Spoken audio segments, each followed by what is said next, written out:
So we're now officially recording. Before we get started, I'd like to acknowledge that Hepburn Shire acknowledges the Dja Dja Wurrung as the traditional owners of the lands and waters on which we live and work. On these lands, Jara have performed age-old ceremonies of celebration, initiation and renewal. We recognise their resilience through dispossession, and it is a testament to their continuing culture and tradition, which is strong and thriving. We also acknowledge the neighbouring traditional owners, the Wurundjeri to the southeast and the Wadawurrung to our southwest, and pay our respect to all Aboriginal peoples, their culture and law. We acknowledge their living culture and the unique role they play in the life of this region. So, good afternoon, everybody, and welcome. I acknowledge councillors who have joined us today. On screen, I can see our Mayor, Councillor Hood, and if there are any other councillors who don't have their video on, welcome councillors as well, and welcome particularly to our community members. Thank you for your time this evening, this afternoon, where we are delighted to present to you our Future Hepburn project, or more particularly our structure plans and our Rural Hepburn strategy. So in terms of today's session, today's webinar, where we have a formal presentation and the rest of the meeting will be dedicated to answering any questions or hearing any comments you have. So we're in a Teams environment. It's could be a little bit challenging, but we'll do our best to involve you all and to ensure that there is maximum participation here. Let me introduce my colleagues first of all. With us today, we have Bronwyn Southey, the Manager of Strategic Planning. And Bronwyn will be presenting shortly and summarising the project. We also have, in order of my screen, Patricia Madden, who will be assisting us, Alison Blackett, Matt Rogers, both of them from our strategic planning team, including Andrew Littlejohn. And I believe we have tech support here from Steve, and Amy Boyd is also with us today, who can assist with answering any statutory planning questions. So we have a formal presentation, and during that presentation, I will ask that you all put your microphones on mute so that we can all hear Bronwyn properly. Following that presentation, we will open it up to really questions and a general discussion. And my colleagues will answer as many questions as we can tonight, but there'll surely be a number of questions that we'll probably need to think through a little bit more and take away with us. And we intend to provide you with those answers beyond this session. So it's going to be a little bit tricky tonight with so many people on this webinar. For those of you who are familiar with the Teams environment, during the question time, I will invite you to put your virtual hands up. You should see options at the top of your computer screens to be able to do that. And to the best of my ability, I will go in order of hands going up and allowing you to speak. For those who are not so familiar with the Teams environment and cannot find their virtual hand to raise, I'll also look out for your physical hands being raised and try to get to you that way. So we'll do the best we can. So please be patient with us and we'll have a good session. So that's the order of proceedings. Towards the end of the night, we'll talk about next steps, where to from here, and really detail the engagement process that we have mapped out over the next 4 weeks. And I intend to abide by our commitment to you and close the meeting at 5:30.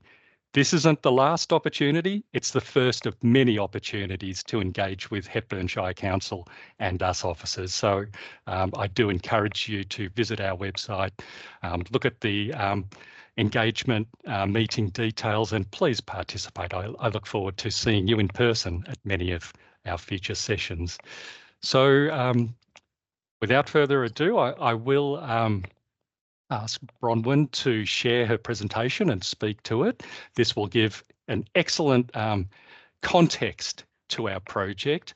Please put your microphones on mute, and we'll come back to you, opening up to questions and discussion. Thank you, Bronwyn.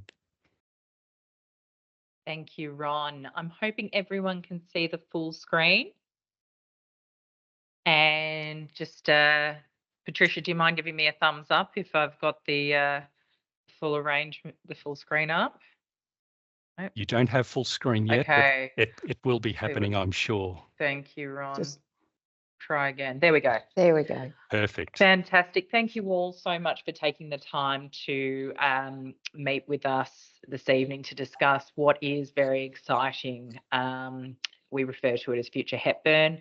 I do have a couple of slides I will move through now, and as you can probably hear, I'm a little bit croaky, so Matt's actually been kind enough to take on a couple of slides on my behalf. So Matt, I'll get you to jump in and go through the next couple of slides, and then excuse me, I'll pick up from there. Just let me know how you would like me to proceed with the slides when you jump on. I will. Thanks, Bron. So just to introduce myself, I'm a principal strategic planner with Bronwyn's Southeast team. So we've been working on this material to get to the community for feedback. So what we wanted to start with, and Ron has outlined that it's part of a broader project called Future Hepburn, which in planner speak we refer to as a settlement strategy, but that basically means that we want to work out for the next 15 to 30 years what's the best fit for the use of the land across the Shire. So we've looked at the towns and the rural areas.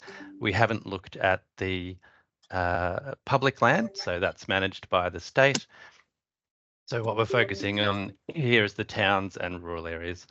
In terms of what a township structure plan is, it's effectively a vision document that looks to the future and looks at our existing constraints, whether they be physical, such as bushfire or floods or so forth, as well as our opportunities. So things like our agricultural resource base, the infrastructure and heritage and character of our towns, and tries to balance those assets and challenges in a way that allows people to continue to use this area, be productive, and continue to improve life in Hepburn. So this is the document that councillors would consider as the sort of bringing together of those land use and planning ideas. So it's very much focused on land use and land planning. It obviously influenced by many other factors such as transport and biodiversity, bushfires, which we'll go into in a moment. Matt, I will just pause you at this point. On my screen, I don't think it's full screen. I'm not sure if any others are experiencing that, but I can see a number of slides and notes on my screen. Is that what everyone's seeing? Yes, it did change there for a moment. Yes, so Bronwyn, are you able to share the full screen, please?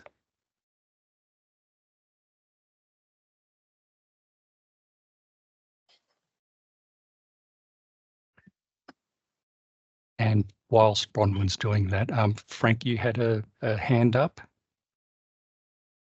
No, that's just regarding the fact that I could see the following page and the notes. Yes, so we'll try to rectify that before we proceed. That's no problem at all. I just won't be able to see any of you, Ron. So that's the challenge that I've got there. But I will. We'll keep in verbal contact. That's it. Thank you. All right. Thank you. Well, I can continue in anticipation of the next slide coming up. I guess what we wanted to talk to next was why are we doing this? What are the origins? In 2020, Council undertook the first proper review of its planning scheme in over 2 decades. And effectively, this work was Sorry, the just suggest. confirming that's up. I can see full screen. Thank you. And Fantastic. perhaps next slide, Next slide. or a few more down. That's it. Perfect. Good. So we did a planning scheme review in 2020, and which came into effect in 2022. So that was a big piece of work for the Shire. And out of that, of course, came further work to do, as is always the case with planning. It's an ongoing exercise for council to manage land use and development.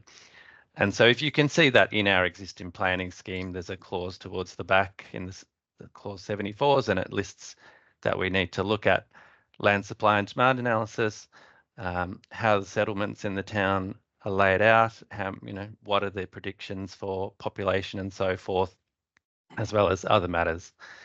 So I'll go to the next slide. In terms of what we need to be aware of as council planners and councillors, considering what to do in this scenario, we're within a policy environment, so we're Hepburnians, but we're also Victorians, we're also Australians, and so those Victorian and Commonwealth government influences are something that we need to abide by. The primary influences here are Plan Melbourne, and particularly its recent Green Wedge and Agricultural Land Plan, which touches the eastern parts of our Shire in the sense that it covers all land within 100 kilometres of Melbourne. There is a regional growth plan that's also in our planning scheme that you can look at, and that sets out some of the targets and visions and policies for Hepburn, but also for the surrounding councils. So it's very much a regional context, and the highlights for that for us is to continue to grow Creswick and Clunes. They have capacity, they have railway, even if the service is not great at the minute. Particular issue is to manage rural residential development in order to protect agriculture. We have a fantastic agricultural base. And of course, we have tourism, and should allow tourism to grow, but in a way that protects effectively the reason why tourism is here, the valued natural environment and the character of the Shire. We also have a burgeoning artisan agriculture sector. We obviously have significant landscapes across the Shire, and the township boundaries is a strong issue for us too. Next slide, please. Where are we at now? As of the 2021 census, just over 16,500 people in the Shire. We have an average age of 52. Unusually, in Victorian context, 28% of the population is aged 60 and over. In terms of land use, 73% of our Shire is either rural land, public land, or low density residential. So it is a rural Shire in the very true sense. 21.5% we have national parks, forests and reserves. And only 5.5% of the land in the Shire is occupied by the towns. So the 5 towns that we'll go through tonight. Importantly, for us as planners, we look at it and we've recorded that there's actually 256 hectares of vacant land across our towns, which is an important factor that we'll come back to later. Next slide, please. So where do people live currently? Of the 4 main towns, most people live in Daylesford Hepburn. That's probably unsurprising. It's the regional centre for this part of Victoria. It's between Bendigo and Ballarat. Castlemaine, of course, to the north is bigger, but for our Shire, it's quite a central service hub.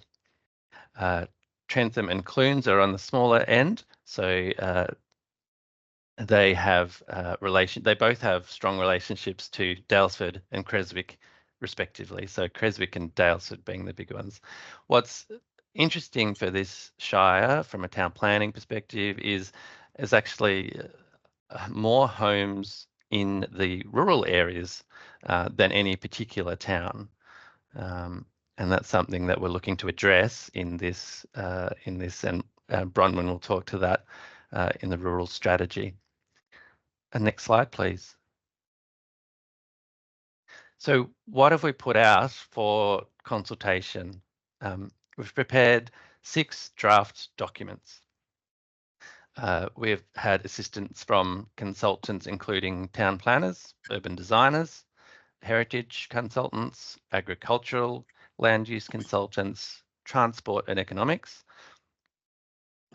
This is the what we would say is the conventional range of expertise that and biodiversity. Sorry, the conventional range of expertise that goes into this level of plan, this broad sort of settlement strategy level of plan. We have, and there are many others, and I'm just highlighting a few: bushfire risk, flooding, and so on, are other factors that come into it. But it's these 5 documents that we'd ask you to look at as relevant to yourselves, whether you live in a town, whether you have a farm or live in a rural area, or we're of course happy to hear from people who have an interest in planning for the community in general. But don't be afraid to represent your own rights and your own property and your thoughts about what's in the plans. But these are the plans that we want feedback on now. They're at a position where we feel like we can't go any further with the technical work without hearing from the community. So these are the key documents that you should look at on our website. Next slide, please, Bronwyn. Why have we put them all out together? Really to get a holistic view of the Shire in one hit. I guess the interactions that everywhere, the housing occurs everywhere in Hepburn at the moment. It occurs in the towns, on the fringe of towns, throughout rural areas, through rural residential areas. If we choose to expand a town, it impacts rural land. If we choose to allow certain rural activities, it can influence town land. So there are a lot of interactions that we're trying to capture in a holistic way. And again, so the focus that's come about through the technical inputs are that having more residential growth in the towns is a better and more sustainable long-term outcome for the community than having too many dispersed dwellings out in rural areas. So, and fundamental reasons are probably pretty logical, is if you live in a town, you have very good access to the normal everyday and weekly and services of shopping and medical and commercial services and eating out and the things that you do. And in the rural areas are effectively employment areas in a lot of ways. These are economic production areas where food and fibre and value adding in terms of distilling or butchery and so forth can happen at a scale that both provides for local consumption, but also provides export dollars for the community. So it remains outside of construction. Agriculture remains the biggest economic sector for Hepburn. Next slide, please. There are a number of considerations and conflicting influences that we're attempting to balance. So again, the continuing demand for dwellings, protecting agricultural land, obviously bushfire and flooding and even storms now with increasing climate variance has an influence on our towns in particular because of some of their proximities to forest and historical location along creeks. Obviously, in terms of things that people do, activity, tourism, travelling, protection of heritage, and the increasing emphasis on sustainable development all needs to be put into the mix in terms of how we lay out the Shire into the coming decades. Okay, so the key objectives.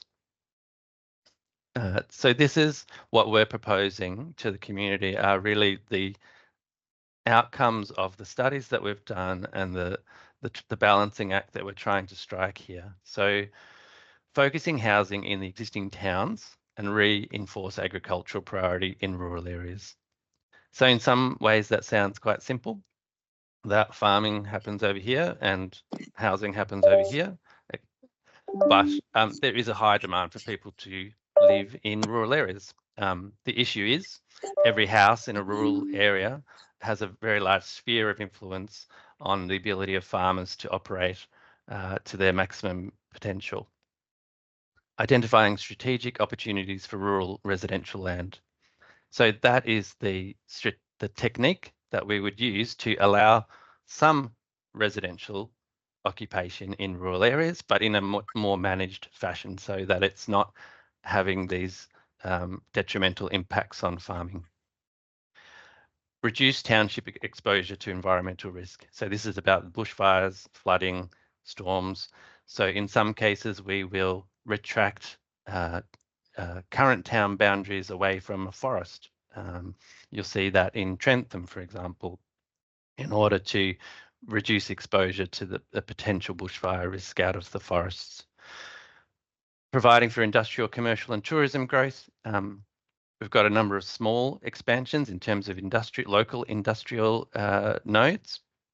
And that's because historically we've had little industrial land. It's obviously useful for providing services, allows people to access things locally rather than needing to go to Ballarat, Castlemaine and so on. We have minimum and managed housing growth areas. So this is a way of directing housing to the areas, new housing as it needs to come in, to areas which are more able to accommodate growth. So, and that takes into account things like character of the existing areas. So Dalesford, for example, has character precincts at the moment. We're going to roll out character precincts across all the towns so that people have an idea of how they should build when they come to Hepburn and that they need to take account of the existing character. And minimum and managed means minimum. If you see an area that shows minimum in the plans, it means things are going to stay roughly the same. You will still get new houses, but the character should be quite close to the existing. Managed gives a little more flexibility for new design and so forth to come in. Urban design and character has been considered in all the towns, and you will see sections in the plans about that.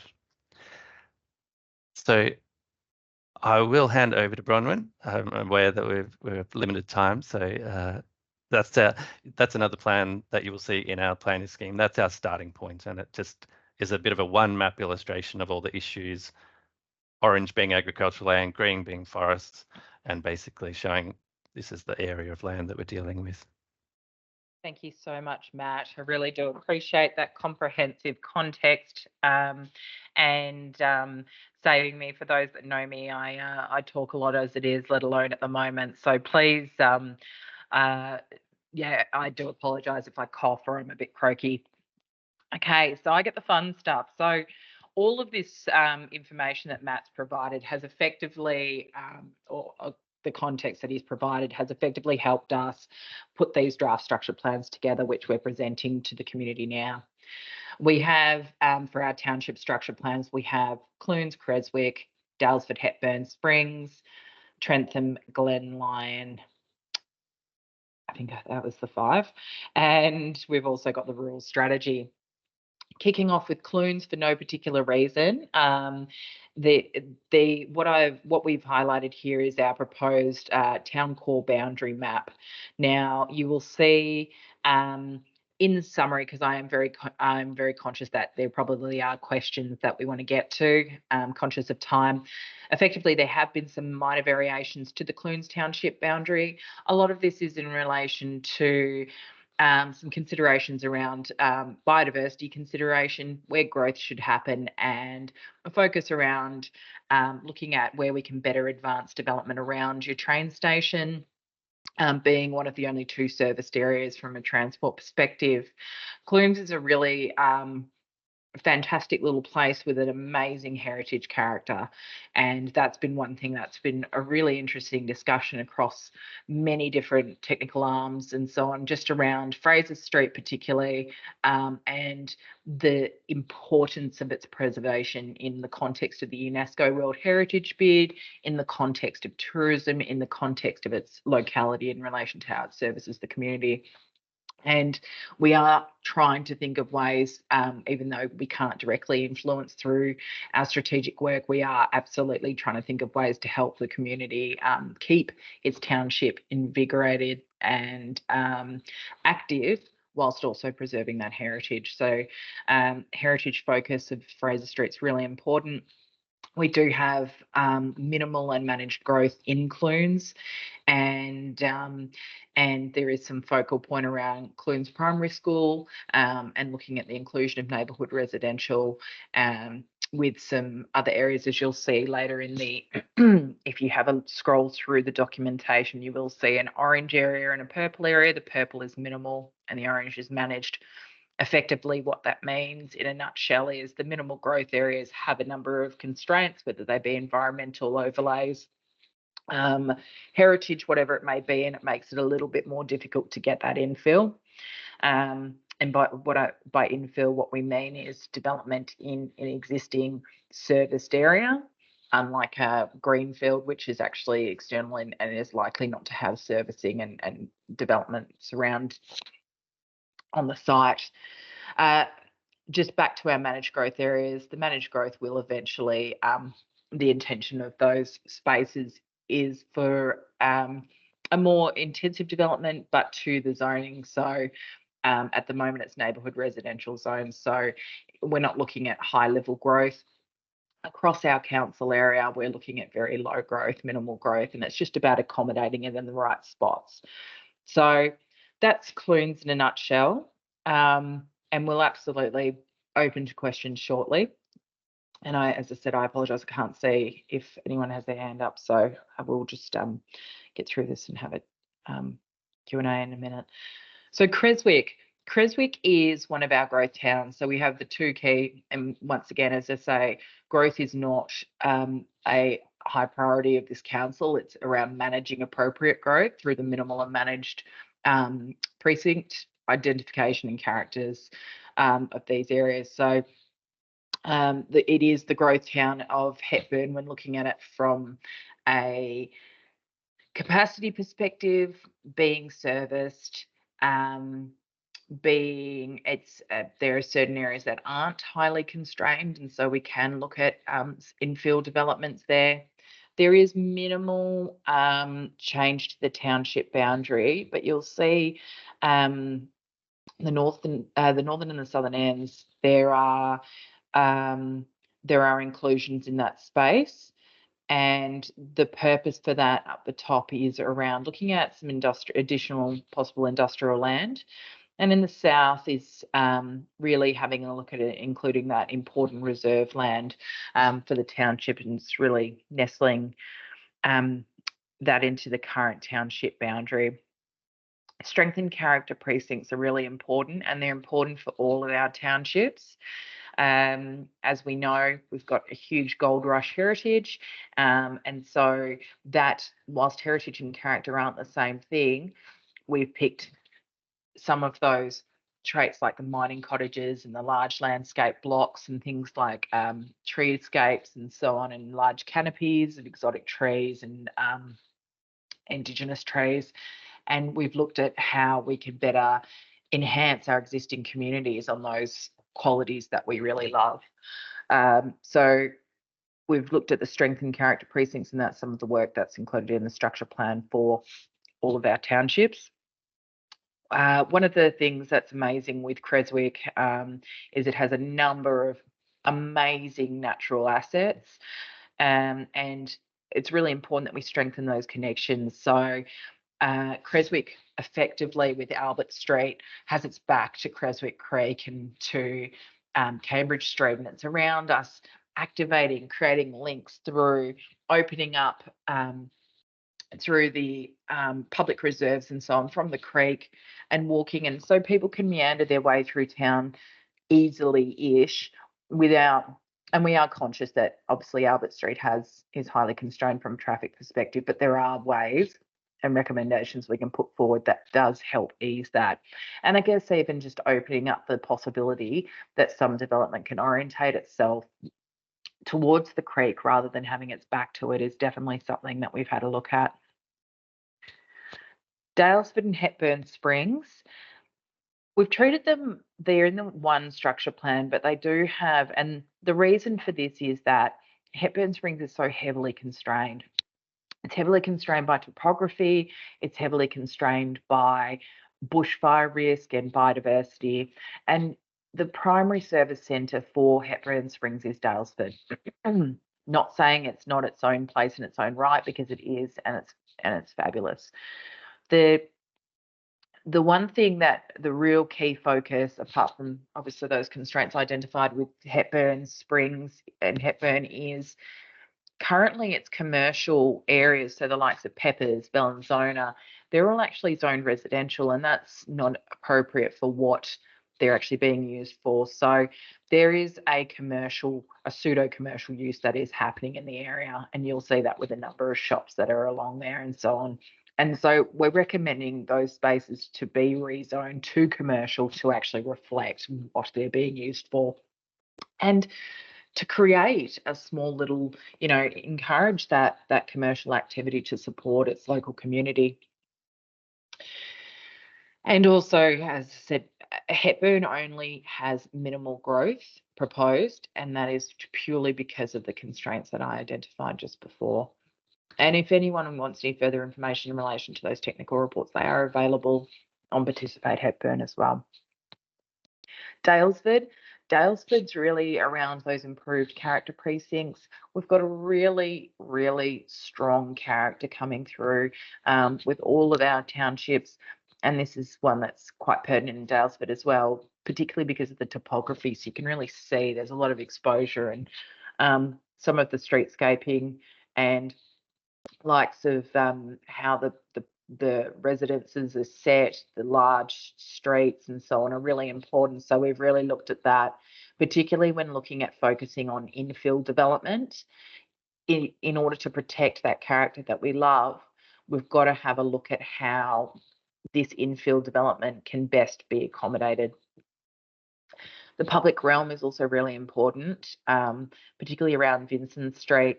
I don't know if a lot of you have noticed, but there's not a lot of meeting spaces that aren't of commercial, you can meet at the pub or whatever, or a coffee shop, but it's around having a couple more green spaces like Burke Street, where Burke Park, where there is that ability to, in a safe environment, improving safety, that ability for the community to meet, talk, liaise, because at the moment the likes of Lake Daylesford and so on are a little bit dislocated from that primary commercial strip.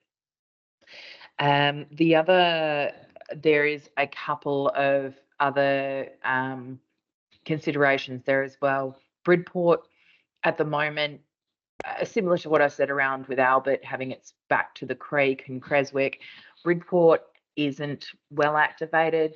It's the back of shops, it's the back of town hall. There is a real ability there to get some really good development in there that is appropriate and respectful to our existing character and heritage. So a fair bit of assessment's gone into that, and it'd be worth for those that are interested to have a look, because it's really it really does have some potential there. And the one inclusion in relation to additional land identified is on East Street. A number of you may be familiar with this space. There is a recommendation in this structure plan for Daylesford Hepburn Springs around considering an extension for industrial and residential land in the future going forward for that space. So that is Daylesford and Hepburn Springs. Trentham, it's actually got a reduced township core boundary, and the reason for that is it's highly constrained. 3/4 of Trentham's boundary is effectively covered with biodiversity and a beautiful forest. So one of the priorities with planning is health human health, life and safety. If you can see the orange dotted line which cuts through Macaulay's Road, this is effectively saying we want development more consolidated around the core of the township of Trentham, and less expansive into those areas that are sort of those larger, low density residential type lots. Trentham has both minimal and managed growth proposed, and it also is looking at improved biodiversity connections along the creek, both Trent and Trentham Creek. So there is, with Trentham, Creswick and Dalesford, we do have investigation for buffer area overlays over our existing landfills, and that's something that has been identified in the plans there.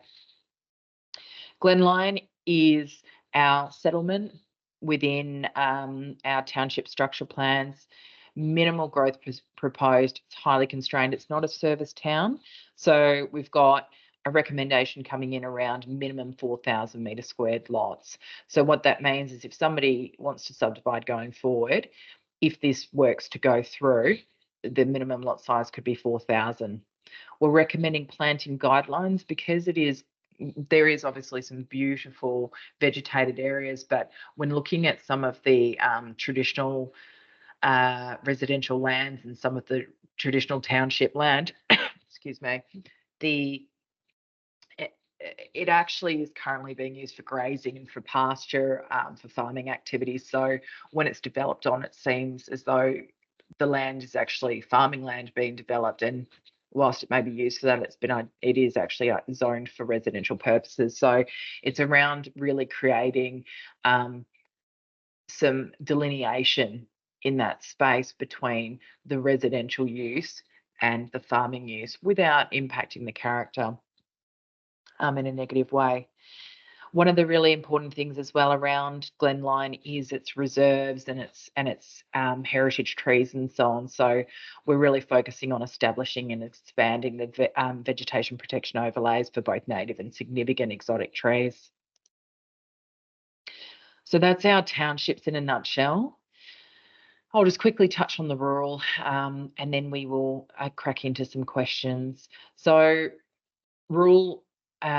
So Hepburn Shire in a rural context, we are sitting in a really important food bowl. We're conscious of this.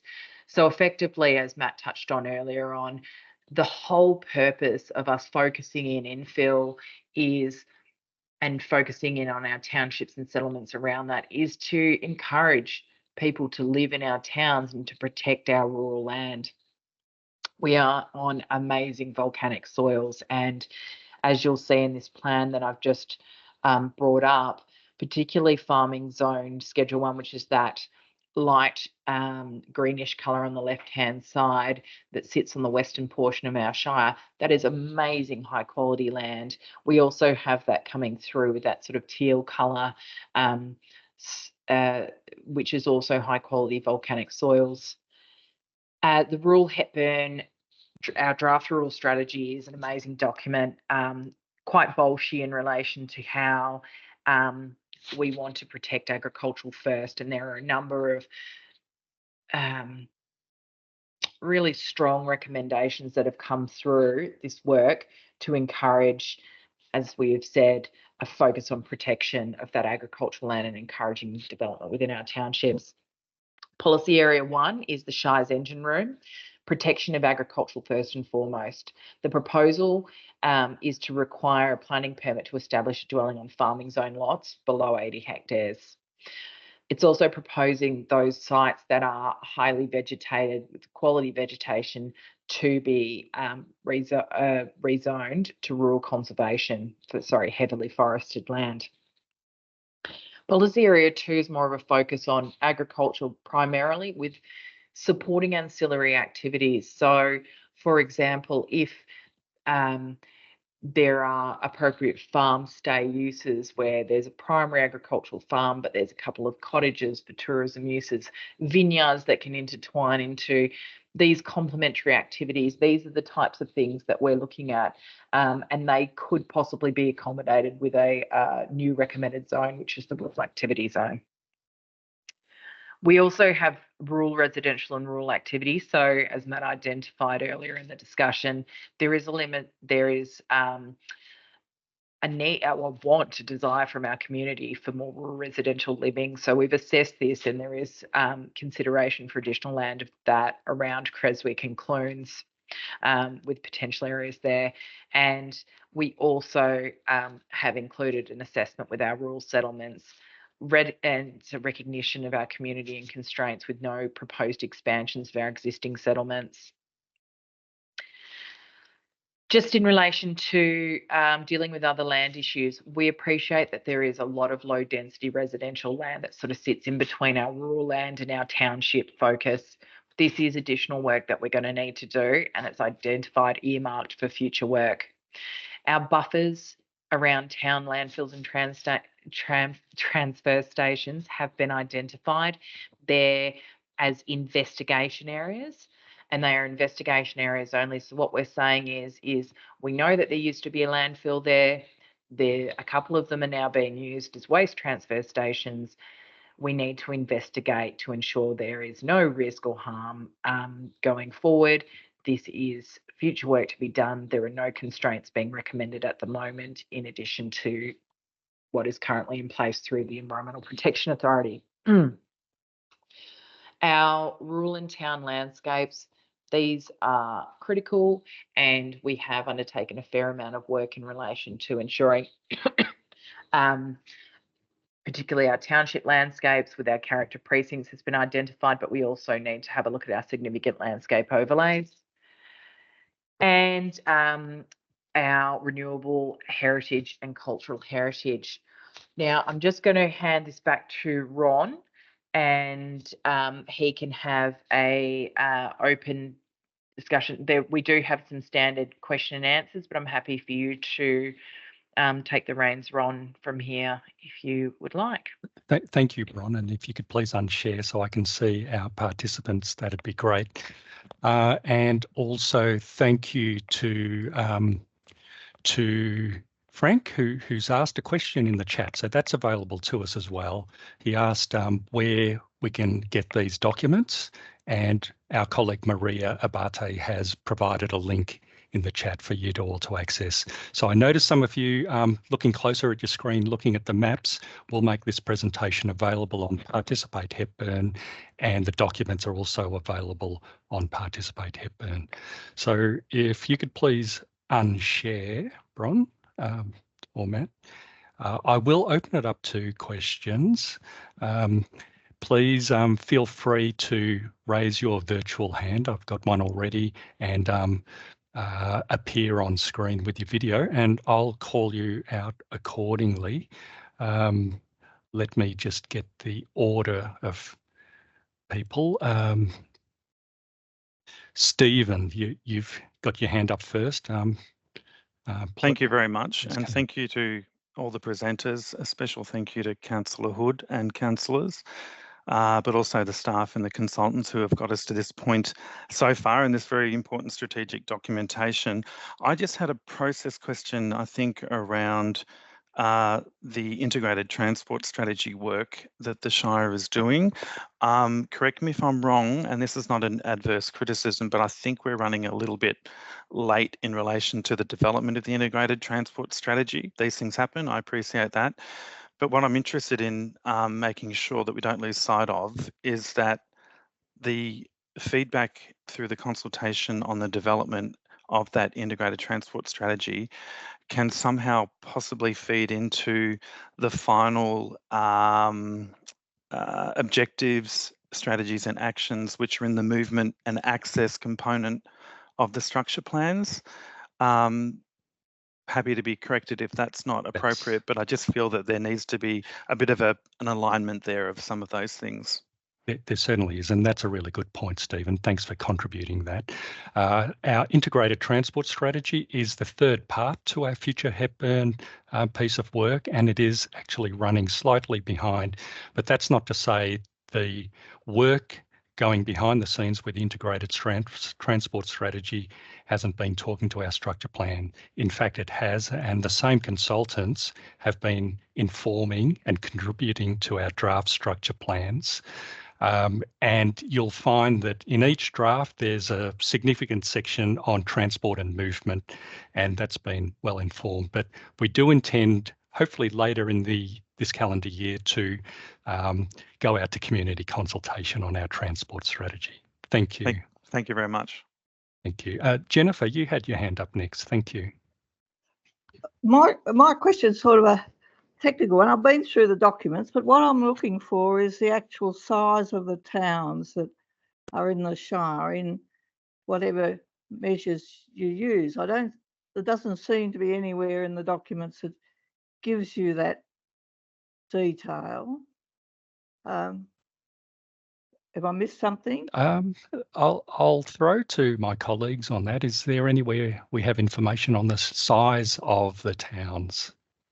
I can take it on notice. I don't think there is, it's the specific physical size. I assume that's what you're referring to.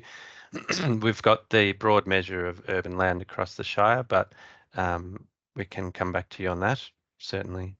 I think the question, well, it is an interesting one because Creswick's area is certainly smaller than Dartford's area, and you've said that Creswick's a designated growth area, but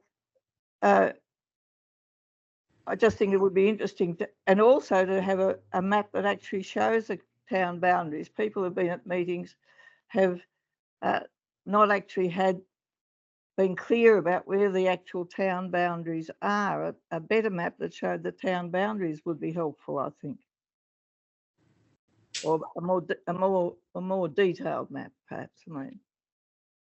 Thank you. We'll take that on board. The drafts have coloured plans showing the boundaries, but if there's more detail that you're seeking, such as road names, we'll look into the clarity of those maps. Thank you. And there is another opportunity, Ron, at the in-person sessions where we would have larger prints for closer inspection. Appreciate that not everybody has the same screen size or resolution, perhaps. So excellent. That can be a good way to do it. And we'll talk. Yeah, but whether they're at the meeting or not, that's been a pretty serious question for discussion around the town, and people do need to know the detail of what they're talking about. Okay, we'll take that point on notice. Thank you, Jennifer. Thank you. Drew, you're next. Thank you. Thanks for tonight and thanks for the opportunity to comment. I have read my township plan. It's 71 pages in length, so thank you for the detail. I've noticed a couple of errors, and for example, there's a creek running through my living room, but the creek is 200 metres down the road, and since the document calls out that the maps will be used for planning, I would hate to be put through the ringer, so to speak, because there's a non-existent creek going through my living room. Secondly, I'm left with the overall impression that it's going to increase red tape. So my block of land also has now been given a new title for a strategic redevelopment site, but that's not actually explained what that means. But the rest of the township plan talks about caveats for this and caveats for that. And I found it really, really hard and quite inaccessible to actually determine for my town what is changing and how it's changing. But I read 71 pages, and it would really be useful to people to have a summary of what has changed. Otherwise, you might get more people like me being left with impressions that, gee, this is great, but it's adding to red tape, red tape, red tape. And therefore, it would make it harder, I think, for you to get this through the community because of the potential ill feeling this has left me with, thinking that I've got a strategic development block, but I don't know what it means. But it's now covered by some waste management overlay thing. How can it be a strategic development block, and you want to prioritise development there, but you put all these overlays and conditions on it, which to me sounds like it's increasing red tape. So there's some feedback. Yeah, thank you, Drew. That's important feedback, so thank you.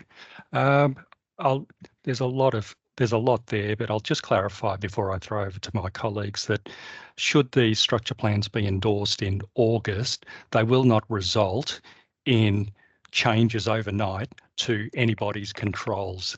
These structure plans signal proposed changes to our planning controls and overlays and frameworks over the next 30 years, many of which will hopefully be pursued in the next couple of years.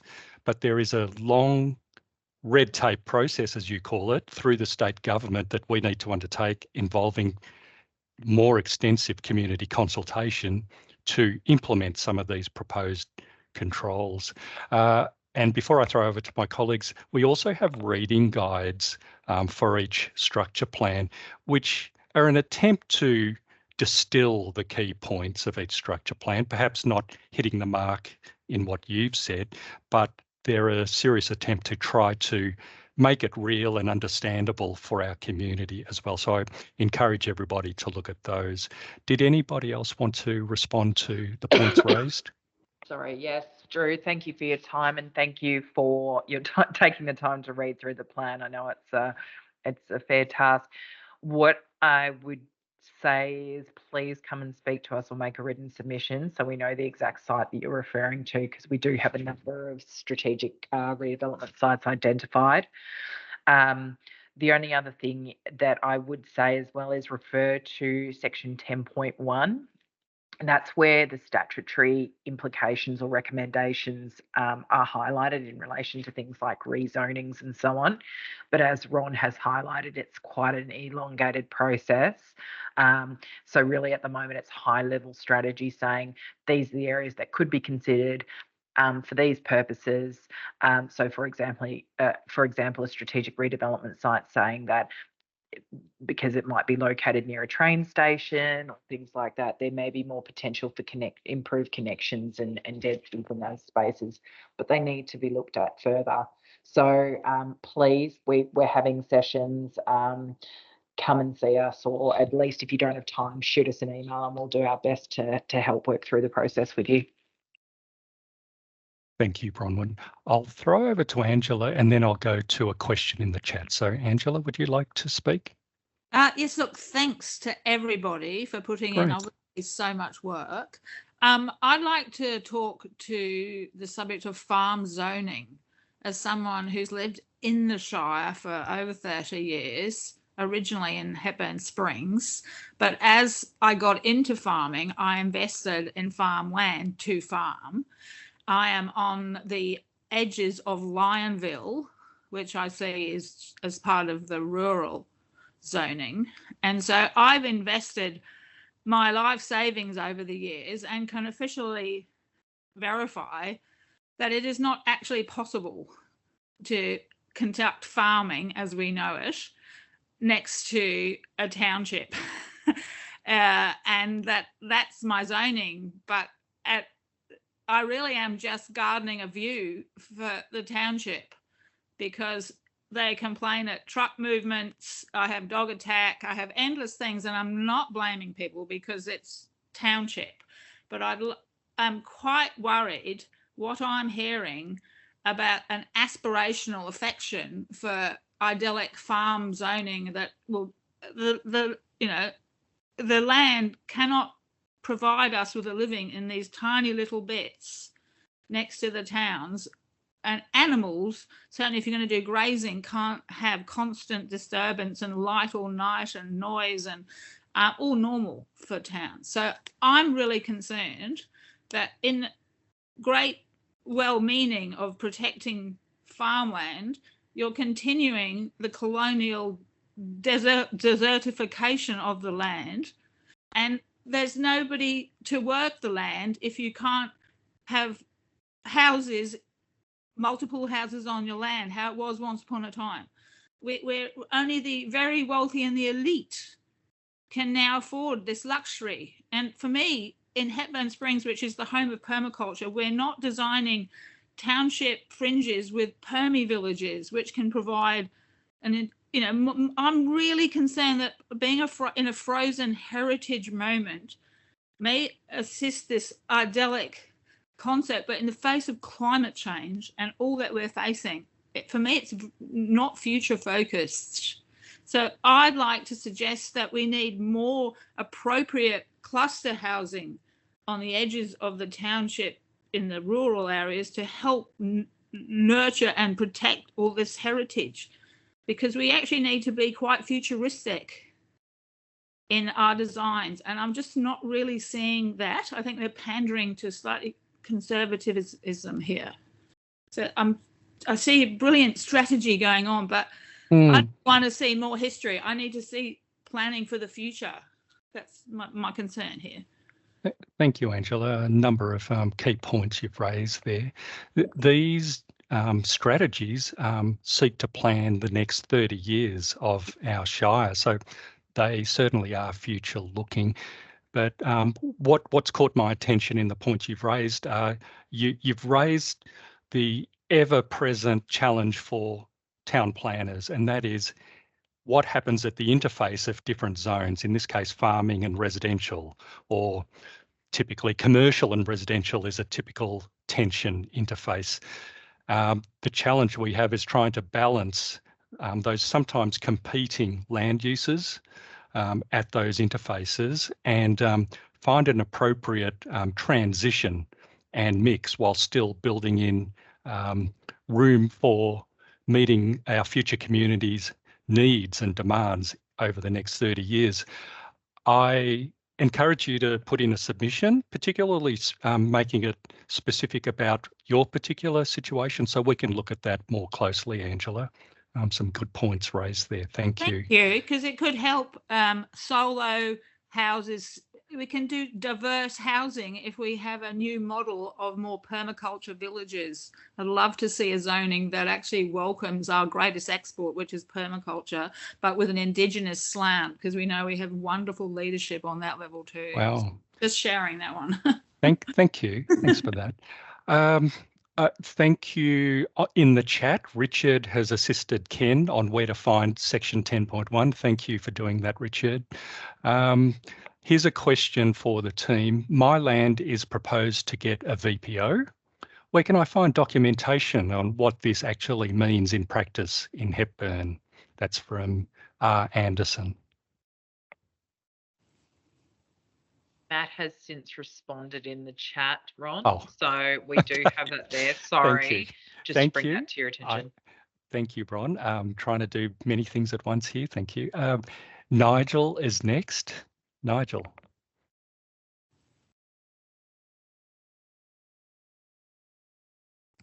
Yeah, hi team. Can you hear me okay? Yes, we can. Thank you. Yes, sorry, I don't know why my camera is not working, but yeah, appreciate the opportunity to talk and find out some more information.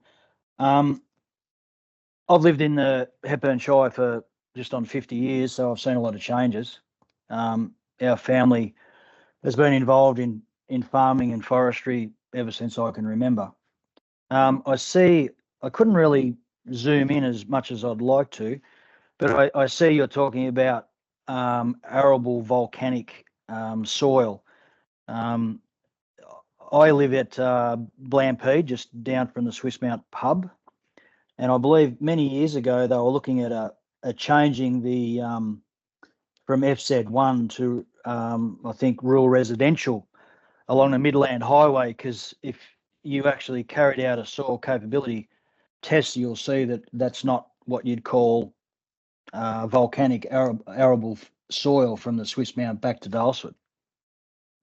I'm not sure what's been done there or what reports have been submitted or you've seen. Yeah. Thanks, Nigel. So you am I kicked off? Am I? No. Sorry, Nigel. Just to answer your question, keep going.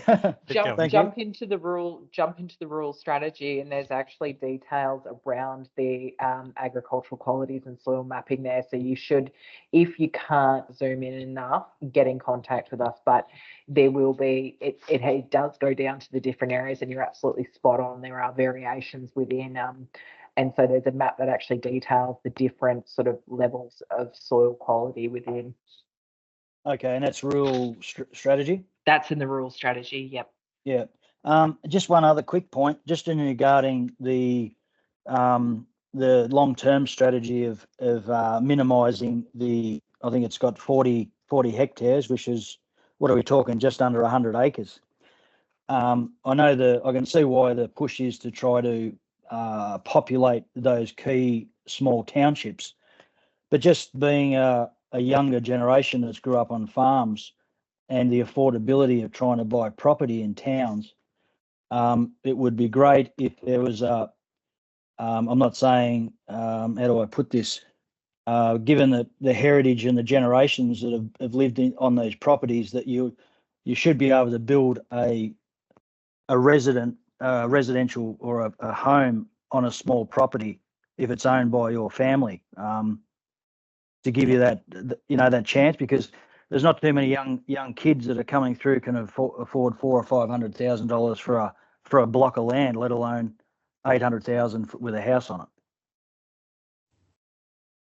Thank you, Nigel.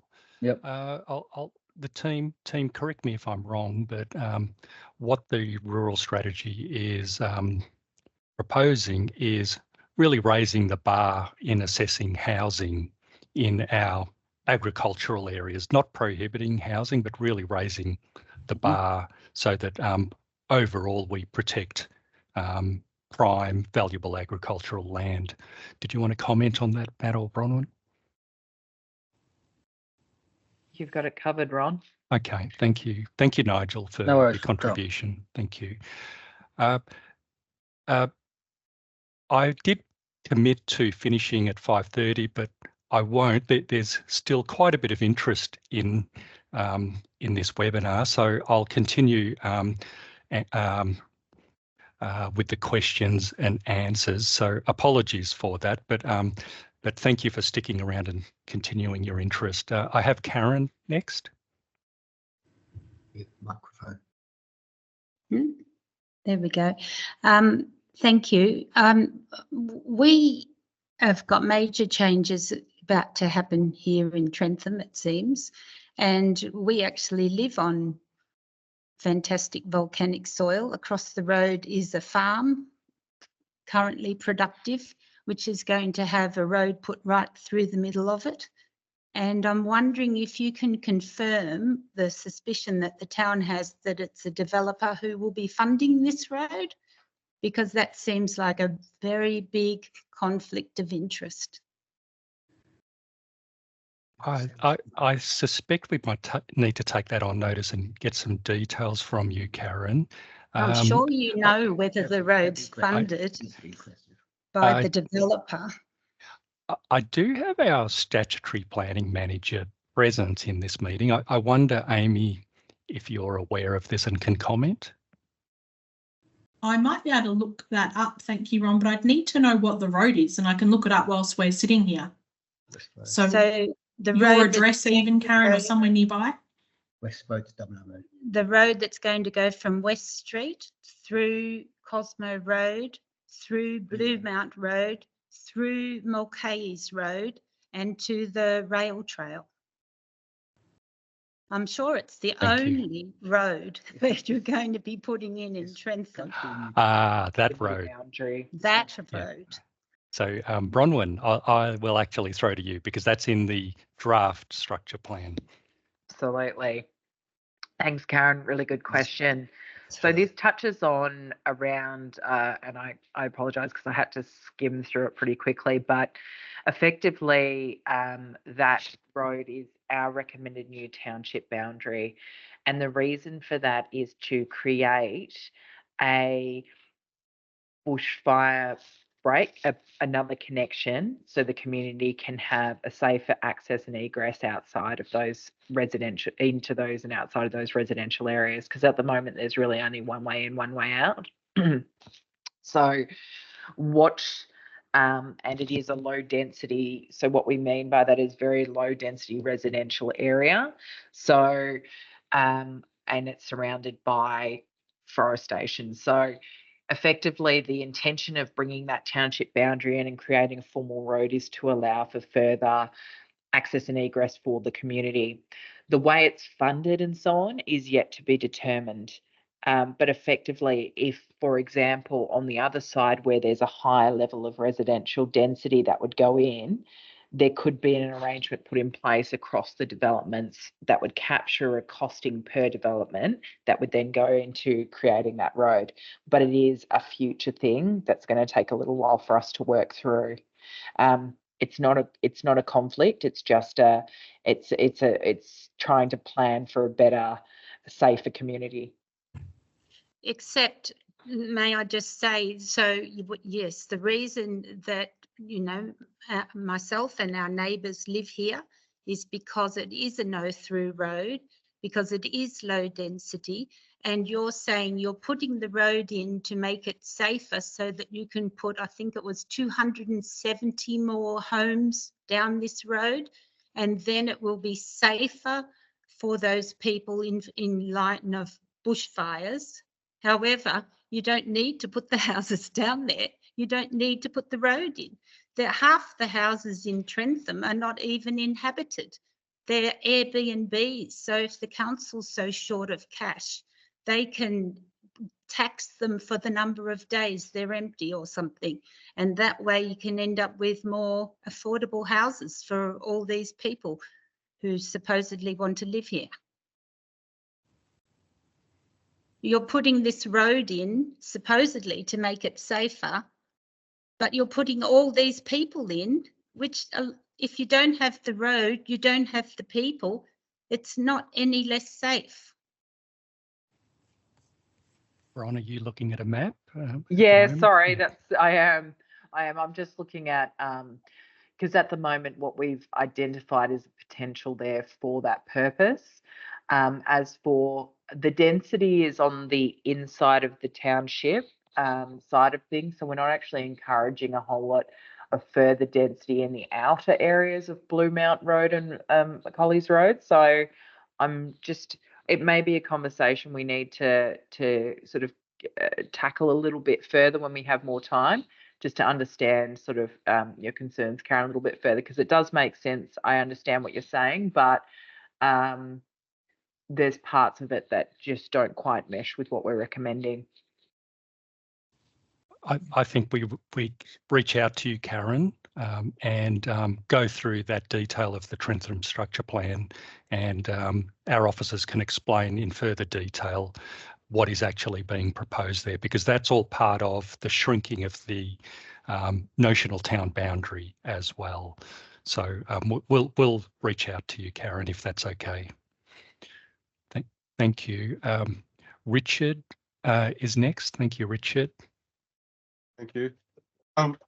Sorry about that. Just a quick question around parking, especially on the Daylesford Hepburn plan. It is mentioned that, it's a high traffic area. Obviously, we're a tourism town, and I'm all for that, because without tourism, we wouldn't have a township. People wouldn't want to live here. But is council actually planning anything to increase public parking, or is that part of the transport plan rather than the area planning? Bronwyn or Matt? Sure, absolutely, Ron. Excuse me, unfortunately, Matt has had to go, and he apologises. Yeah, look, there's two parts. So we do have a vehicle and access movement as one of the 6 key themes in our structure plan. Daylesford is in a nutshell, we have in the structure plan, there are a couple of actions in relation to investigating car parking strategies further. That will tie into the integrated transport strategy as well. Separate piece of work in its entirety, but you're absolutely right, there is congestion there, and we need to do the assessment to work out where that delineation can be best identified. It's not something that we've planned for in detail as part of this process, just that we appreciate and understand that there needs to be improvements to the public realm space there. Thank you very much. Thank you, Bron. And Faye has backed Karen's question from previously, so it's clearly an issue that we need to respond to. So thank you, Faye. I've got one final question from Amanda, so I'll take that, Amanda, and then we'll wrap up and explain the next steps in our engagement program from here. So thank you, Amanda. Oh, thanks, Ron, and thank you, everyone. I apologise for my laziness, but I've only had a look at this yesterday. When I look at section 10.1 of the draft township structure plans, when you click on the PDF, there's a list of all the towns with all the streets and roads that are affected by the planning zone or overlay change. So I'm particularly interested in Trentham, because I've bought a property on Falls Road, and I was just wanting to know, like, excuse my ignorance, what are the planning zone or overlay changes? Because there's a whole list here, and everyone might be questioning, is my street affected, and what is going to happen?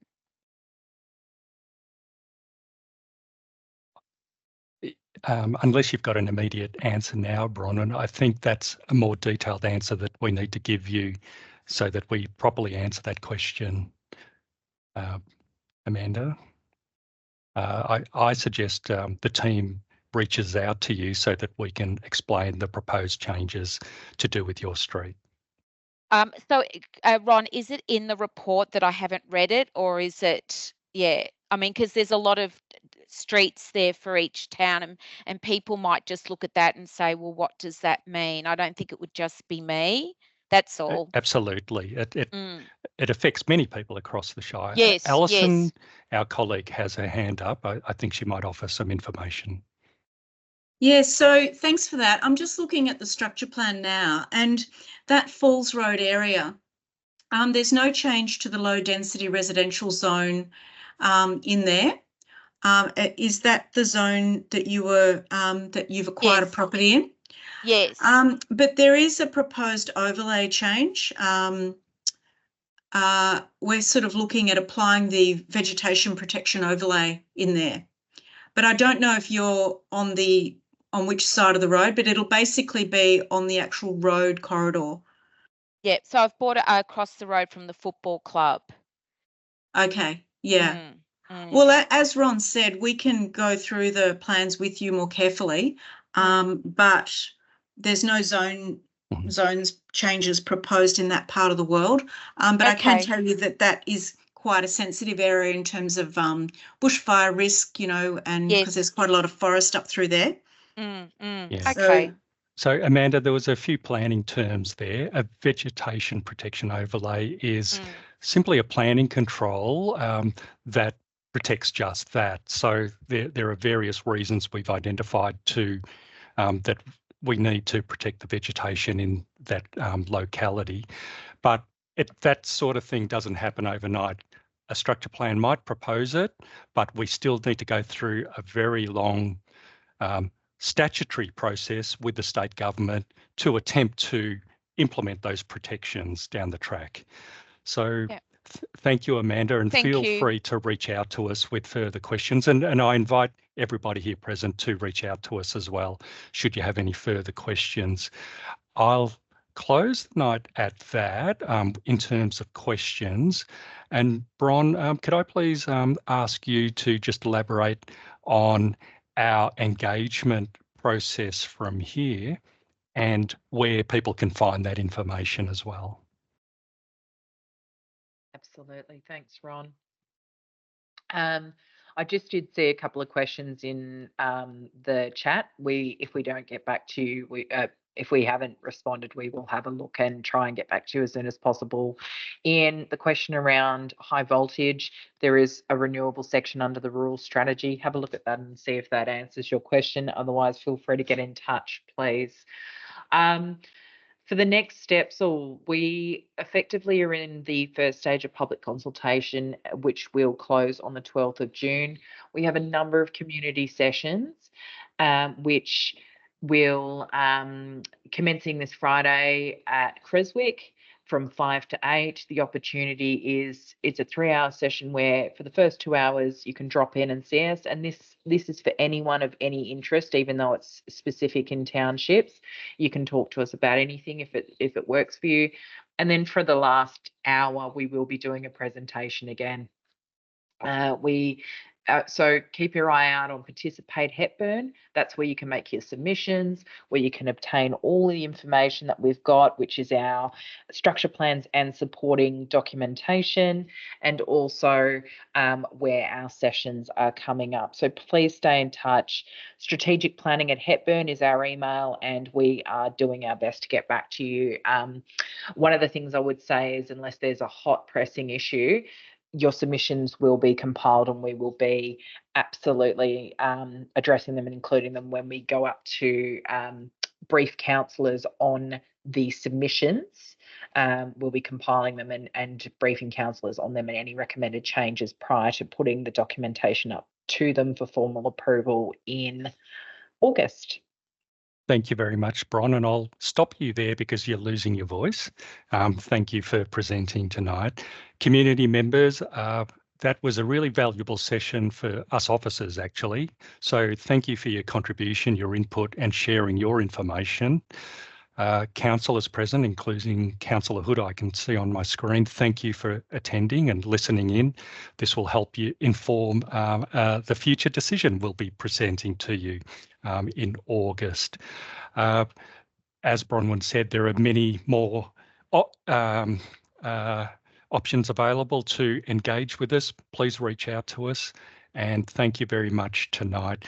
There's a lot more information in the chat that you can access that's just been put up as I speak. So look at that. Thank you, Amy, for putting up some information. Thank you all for tonight. Good night.